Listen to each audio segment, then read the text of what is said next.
OTT platform Netflix पर एक web series release हुई है जिसका नाम है IC-814, यानी उस विमान की कहानी जिसे 24 दिसंबर 1999 को हाईजैक किया गया था और फिर यात्रियों की सुरक्षा के बदले में आतंकी मसूद अजहर की रिहाई हुई थी। लेकिन अब इस घटना पर आधारित वेब सीरीज से धर्म वाला क्लेश छिड़ गया है और इसकी वजह है दो नाम, पहला भोला और दूसरा शंकर। आरोप है कि वेब सीरीज में आतंकियों के नाम हिंदू बताए गए हैं और असली नाम की जगह भोला और शंकर का इस्तेमाल किया गया है। इन आरोपों पर सियासत से सोशल मीडिया तक लोगों के गुस्से का तापमान बहुत ज्यादा है। इसीलिए आज हमने इस खबर पर क्लेश वाली कुंजी तैयार की है और इसकी शुरुआत हम आरोपों से उठे कुछ सवालों से कर रहे हैं। पहला सवाल क्या है, जान लीजिए। पहला सवाल यह कि क्या देश को IC-814 विमान के अपहरण का अधूरा सच बताया जा रहा है? दूसरा सवाल, क्या जानबूझकर वेब सीरीज में आतंकियों के हिंदू नाम ही बताए गए हैं? सिर्फ कोड नेम भोला और शंकर दिखाकर कैसा नैरेटिव सेट करने की कोशिश की जा रही है? सवाल यह भी है कि दूसरे किरदारों के नाम छिपाए तो आतंकियों के हिंदू नाम क्यों बताए गए? क्या वेब सीरीज के निर्माता और निर्देशक सोच समझकर अपना कोई खास एजेंडा चला रहे हैं? अब हम आपको इन आरोपों की वजह भी बताते हैं। असल में इस कंधार अपहरण कांड में हाईजैकर्स के असली नाम कुछ और कोड नेम कुछ और थे, लेकिन वेब सीरीज में उनके क्या नाम है और उनके पीछे का क्या सच है, ये सुन लीजिए। जैसे हाईजैकर का असली नाम था मिस्त्री जहूर इब्राहिम, लेकिन आरोप है कि वेब सीरीज में उसका नाम भोला बताया गया है। इसी तरह आतंकी शाकिर का नाम शंकर बताया गया है। वेब सीरीज में इब्राहिम अख्तर का कोड नेम चीफ है, जबकि शाहिद अख्तर सईद के लिए डॉक्टर और आतंकी सनी अहमद काजी के लिए बर्गर का इस्तेमाल किया गया है। सच्चाई यह है कि वेब सीरीज में जो नाम बताए गए हैं वो आतंकियों के कोड नेम थे, जबकि उनके असली नाम इब्राहिम, शाकिर और शाहिद थे। लेकिन आरोप है मेकर्स ने इन असल नामों को बड़ी चालाकी से छिपा लिया और आतंकियों को भोला और शंकर का नाम देकर पेश किया गया। ऐसा करके आतंकियों की असली पहचान छिपाने की कोशिश की गई। आरोपों के अनुसार वेब सीरीज में तथ्यों को गलत तरीके से पेश किया गया है और इस IC-814 वेब सीरीज के नाम पर मेकर्स अपना एजेंडा चला रहे हैं। लोगों का गुस्सा इस बात पर भी है कि आतंकियों का नाम भोला और शंकर दिखाकर हिंदुओं की गलत छवि दिखाने की कोशिश की गई है। सोशल मीडिया यूजर्स के साथ ऐसे ही आरोप बीजेपी की ओर से भी लगाए गए हैं। बीजेपी नेता के अनुसार IC-814 के हाईजैकर खूंखार आतंकी थे, जिन्होंने अपनी पहचान छिपाने के लिए कोड वर्ड रखे थे, लेकिन फिल्म मेकर ने उनके असली नाम छिपा लिए और भोला और शंकर के नाम से आतंकियों को पेश किया, जिससे लोगों के बीच हिंदुओं ने ही IC-814 को हाईजैक किया ऐसी भावना पैदा हो। अब बड़ी बात यह है कि वेब सीरीज पर विवाद बढ़ने के बाद सूचना प्रसारण मंत्रालय ने भी इस पर एक्शन लिया है। सूचना और प्रसारण मंत्रालय ने नेटफ्लिक्स के कंटेंट हेड को समन भेजा है और IC-814 वेब सीरीज के विवादित पहलुओं पर स्पष्टीकरण के लिए बुलाया है। अब नेटफ्लिक्स 3 सितंबर को मंत्रालय के सामने इस मामले पर अपना पक्ष रखेगा। हालांकि फिल्म मेकर्स का भी ये कहना है कि वेब सीरीज में जो कुछ दिखाया गया है वो तथ्यों और रिसर्च पर आधारित है, लेकिन सरकार की ओर से कहा गया है कि मामला संज्ञान में है।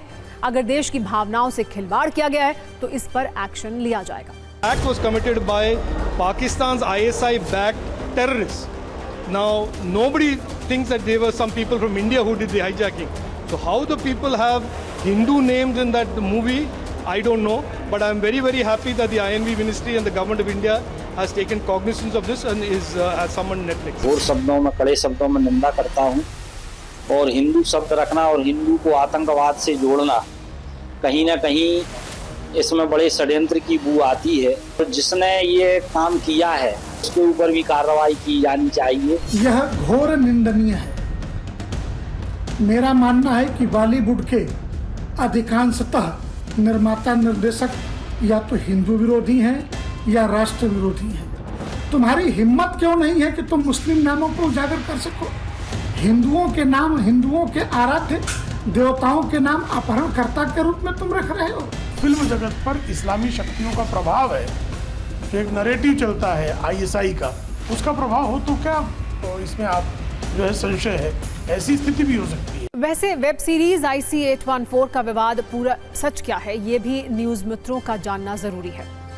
हमने आज अपनी रिसर्च में ये माना कि विदेश मंत्रालय की वेबसाइट पर इस आतंकी घटना से संबंधित 6 जनवरी 2000 का वो नोटिफिकेशन मौजूद है जिसमें सारा सच लिखा है। 6 जनवरी 2000 को केंद्रीय गृह मंत्रालय द्वारा जारी बयान के अनुसार अपहरणकर्ताओं के असली नाम सुनिए। बहावलपुर का रहने वाला आतंकी इब्राहिम अतहर, कराची का रहने वाला आतंकी शाहिद अख्तर, सईद कराची के ही डिफेंस एरिया का रहने वाला आतंकी सनी अहमद काजी, कराची की अख्तर कॉलोनी में रहने वाला मिस्त्री जहूर इब्राहिम और सुक्कुर सिटी में रहने वाला आतंकी शाकिर। लेकिन विदेश मंत्रालय की रिलीज के अनुसार हाईजैक किए गए विमान में मौजूद हाईजैकर्स ने कोड नेम रखे थे जिनमें चीफ, डॉक्टर और बर्गर के साथ भोला और शंकर कोड नेम का भी इस्तेमाल किया गया था और आतंकी अपहरण के दौरान इन्हीं नामों से एक दूसरे को बुला रहे थे। इसके अलावा इस वेब सीरीज की शुरुआत में यह भी बताया गया है कि IC-814 the Kandahar hijack story नाम की किताब पर आधारित है जिसे हाईजैक किए गए प्लेन के कैप्टन देवी शरण ने लिखा था। हमें रिसर्च करते वक्त इस घटना पर एक और किताब मिली जिसका नाम है IC-814 hijack the inside story. इस किताब को अनिल जग्या ने लिखा है जो उस हाईजैक प्लेन में फ्लाइट इंजीनियर के तौर पर मौजूद थे। इस किताब के एक पेज में यह बताया गया है कि आतंकियों ने जो कोड नेम रखे थे उनमें भोला और शंकर नाम मौजूद था। लेकिन यहां आरोप इस बात को लेकर है कि वेब सीरीज में आतंकियों के असली नाम छिपा लिए गए और सिर्फ भोला और शंकर ही बताया गया। आज से करीब 25 वर्ष पहले 24 दिसंबर 1999 को इंडियन एयरलाइंस की फ्लाइट IC-814 को 5 आतंकियों ने हाईजैक किया था। विमान को काठमांडू से नई दिल्ली आते वक्त हाईजैक किया गया और फिर आतंकी 176 यात्री और क्रू मेंबर से भरे प्लेन को अमृतसर, लाहौर और दुबई होते हुए कांधार ले गए। उन्हें 8 दिनों तक बंधक बनाकर रखा। सरकार के सामने उनकी रिहाई की बहुत सारी शर्तें रखी गईं। लेकिन आखिर में मसूद अजहर समेत 3 खूंखार आतंकियों को रिहा करने पर यात्रियों को सुरक्षित वापस लाया जा सका, जबकि 25 साल के रुपन कात्याल की आतंकियों ने हत्या कर दी थी। अब इसी घटना पर IC-814 नाम की वेब सीरीज बनी है, लेकिन उसने आतंकियों के हिंदू नाम और धर्म वाला क्लेश खड़ा कर दिया है। और अब नजरिया 9।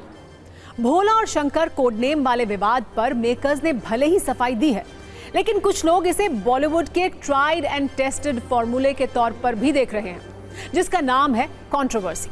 इसे आज के दौर में फिल्मी दुनिया में सफलता का शॉर्टकट भी कहा जाता है, क्योंकि इस कंट्रोवर्सी में कई बार फिल्म के हिट होने की गारंटी होती है। विवादों को पर्दे पर उतारकर बॉक्स ऑफिस वाले बम्पर कलेक्शन जुटाए जाते हैं। वेब सीरीज पर करोड़ों व्यूज हासिल होते हैं और विवाद से नोट कमाए जाते हैं। वैसे कुछ लोग इसे अभिव्यक्ति की आजादी भी कहते हैं, लेकिन संवेदनशील मुद्दों पर अभिव्यक्ति की आजादी अनलिमिटेड नहीं हो सकती। ये भी सच है।